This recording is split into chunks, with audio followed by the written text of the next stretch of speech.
आकाशवाणी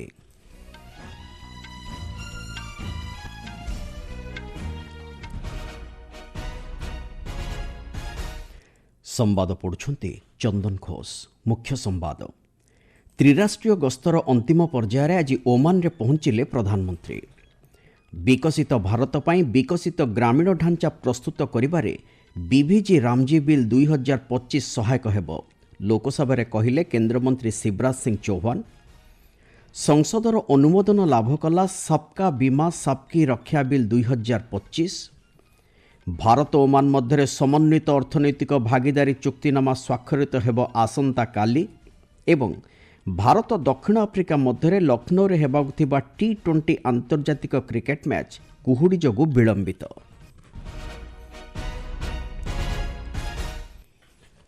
प्रधानमंत्री नरेंद्र मोदी तांकर त्रिराष्ट्रीय गस्तर अंतिम पर्यायर दुईदिनिया ओमान गस्तरे जाई एई किछि समय पूर्वरु मस्काट ठारे अवतरण करिसेंते।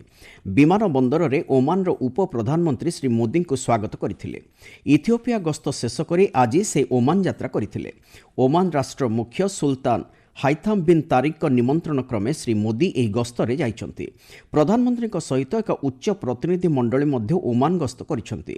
आम संवाददाता मिलिथिबा सूचना अनुसार भारत ओमान मध्य कूटनीतिक संपर्कर 70 वर्ष पूर्ति अवसर में श्री मोदी एही गस्त गुरुत्व बहन करे। गस्त अवसर में उभय देश मध्य विभिन्न क्षेत्र में सहयोग अधिक सशक्त हेबा सहित आर्थिक सहभागिता वृद्धि नहीं केतेक बुझामणापत्र स्वाक्षरित हेबार कार्यसूची रही।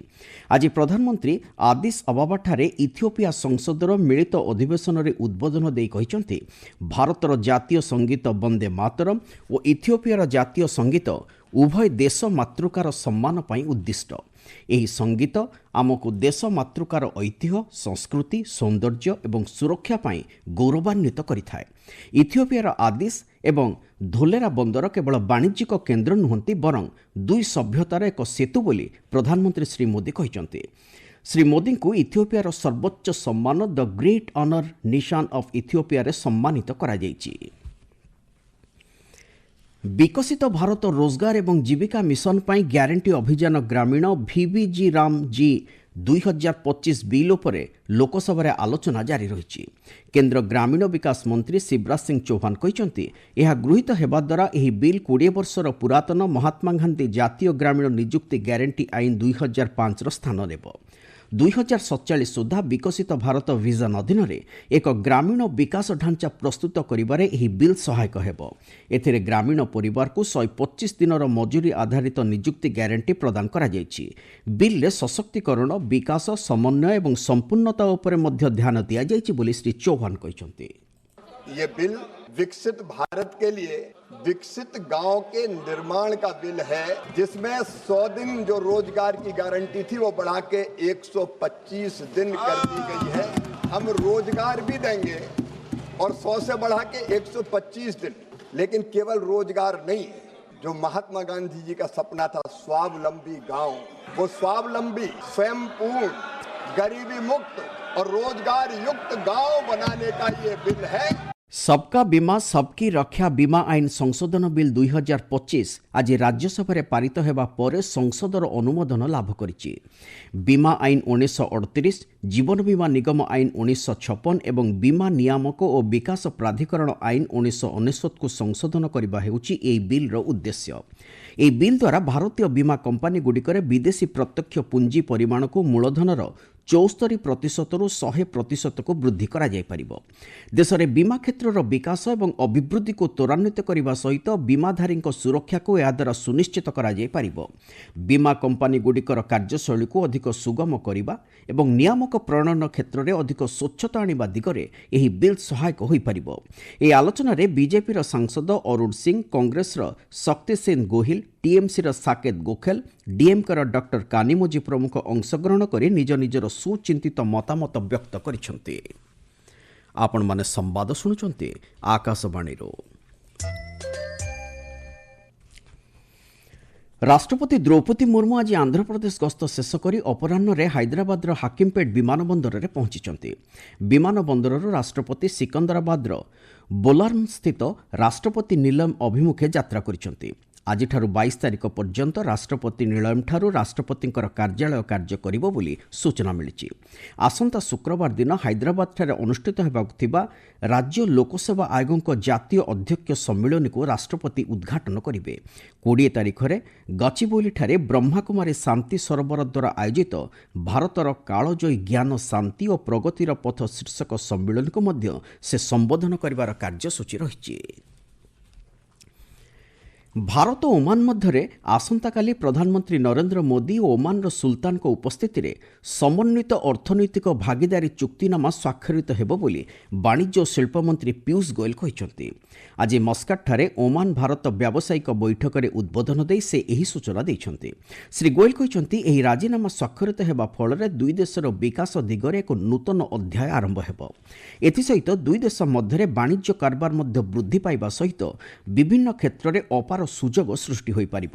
ବିଶେଷକରି ଶକ୍ତି, ଭିତ୍ତିଭୂମି, ଖାଦ୍ୟ ସୁରକ୍ଷା ଏବଂ ଷ୍ଟାର୍ଟଅପ୍ ଇକୋସିଷ୍ଟମ ଭଳି ଗୁରୁତ୍ୱପୂର୍ଣ୍ଣ କ୍ଷେତ୍ରରେ ଏହି ରାଜିନାମା ଦ୍ୱାରା ଦୁଇ ଦେଶ ଅଧିକ ଲାଭବାନ ହୋଇପାରିବେ ବୋଲି ଶ୍ରୀ ଗୋୟଲ କହିଛନ୍ତି।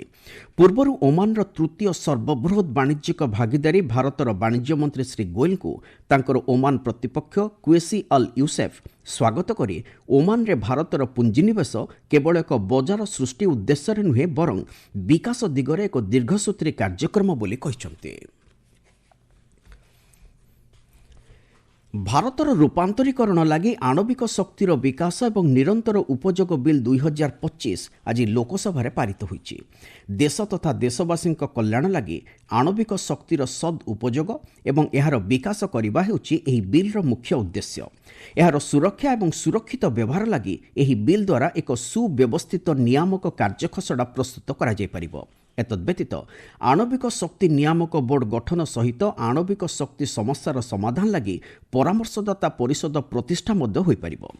ଆଣବିକ ଦୁର୍ଘଟଣା ଘଟିଲେ ସେଭଳି ପରିସ୍ଥିତିରେ ଏଥିଲାଗି କେନ୍ଦ୍ର ସରକାରଙ୍କ ଉତ୍ତରଦାୟିତ୍ୱ ରହିବ ବୋଲି ଏହି ବିଲ୍ରେ ବ୍ୟବସ୍ଥା ରହିଛି। ଆଲୋଚନାର ଉତ୍ତର ଦେଇ ଆଣବିକ ଶକ୍ତି ରାଷ୍ଟ୍ରମନ୍ତ୍ରୀ ଡକ୍ଟର ଜିତେନ୍ଦ୍ର ସିଂ କହିଛନ୍ତି, ଦେଶରେ ଏହି ଶକ୍ତିର ସୁରକ୍ଷା, ମାନ ନିର୍ଦ୍ଧାରଣ ଏବଂ ଜରୁରୀକାଳୀନ ପରିସ୍ଥିତି ଲାଗି ପ୍ରସ୍ତୁତି ସମ୍ପର୍କୀୟ କାର୍ଯ୍ୟଖସଡ଼ା ପ୍ରସ୍ତୁତ କରିବା ଦିଗରେ ଏହି ବିଲ୍ ସହାୟକ ହେବ। ସମଗ୍ର ବିଶ୍ୱ ସବୁଜ ଶକ୍ତି ଦିଗରେ ଅଗ୍ରଗତି ହେଉଥିବା ସମୟରେ 2047 ସୁଦ୍ଧା ଦେଶର ଆଣବିକ ଶକ୍ତି କ୍ଷମତା 100 ଗିଗାୱାଟ ହାସଲ କରିବା ଲାଗି ସରକାର ଲକ୍ଷ୍ୟ ଧାର୍ଯ୍ୟ କରିଛନ୍ତି ବୋଲି ଶ୍ରୀ ସିଂ କହିଛନ୍ତି। अब इस बिल को लाने का भाव क्या है, कारण क्या है? जैसा कि हम सब जानते हैं कि भारत का भौगोलिक स्तर पर रोल भी बढ़ रहा है, भूमिका भी बढ़ रही है। आज सारा विश्व क्लीन एनर्जी की जाने बढ़ चुका है और हमने भी अपने लिए लक्ष्य निर्धारित किया है कि न्यूक्लियर एनर्जी 100 गीगावाट बाई 2047 जब हिंदुस्तान अपनी आजादी की 100वीं सालगिरह मनाएगा। बढ़ती हुई एनर्जी की जरूरतों को पूरा करने के लिए तथा आत्मनिर्भर भारत के लक्ष्य को पूरी तरह प्राप्त करने के लिए ये भी जरूरी है। प्रधानमंत्री कौशल विकास योजना PMKVY अधीन गत 5 वर्ष मध्य 53 लक्षरू ऊर्ध्व प्रार्थी को प्रशिक्षण दि जाइछि बोली दक्षता विकास और उद्यमिता राष्ट्रमंत्री जयंत चौधरी कहते। आज राज्यसभा ए संपर्कित एक प्रश्नर लिखित उत्तर में श्री चौधरी कहते, PMKVY 4.0 अधीन निजुक्ति हार एवं विभिन्न प्रतिष्ठित शिल्पानुष्ठान सहित भागीदारी को वृद्धि करने दिगरे सरकार विभिन्न पदक्षेप नहीं। आकलन अनुଯାୟୀ प्राय 70.5% प्रशिक्षार्थी निज निजर दक्षता क्षेत्र में निजुक्ति पाइछन्ति। एहा छड़ा विभिन्न राज्य सरकार, शिल्पानुष्ठान तथा तालीम प्रदानकारी संस्था पक्षरु हस्तगत होइतिबा प्रस्ताव अनुଯାୟୀ विभिन्न स्थान में PMKVY 4.0 योजना अधीन तालीम केन्द्र मान स्थापन करा जाइछि बोली श्री चौधरी कहते। क्रिकेट भारत और दक्षिण आफ्रिका मध्य आज लखनऊर भारत रत्न श्री अटल बिहारी वाजपेयी एकना क्रिकेट स्टेडियम ठारे हेबाकु थिबा चतुर्थ T20 आंतर्जातिक क्रिकेट मैच रे कुहुड़ी जोगु एपर्यंत टॉस पड़ी पारि नाही।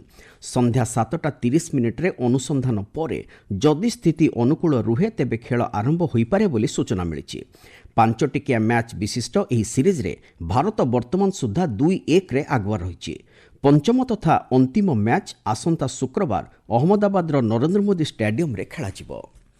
मुख्य संवाद गुड़िक पुणी थरे त्रिराष्ट्रीय गस्तर अंतिम पर्यायर आज ओमान रे पहुंचिले प्रधानमंत्री।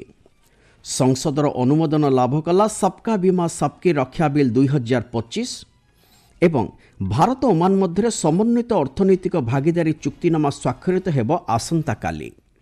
ସମ୍ବାଦ ଶେଷ ହେଲା।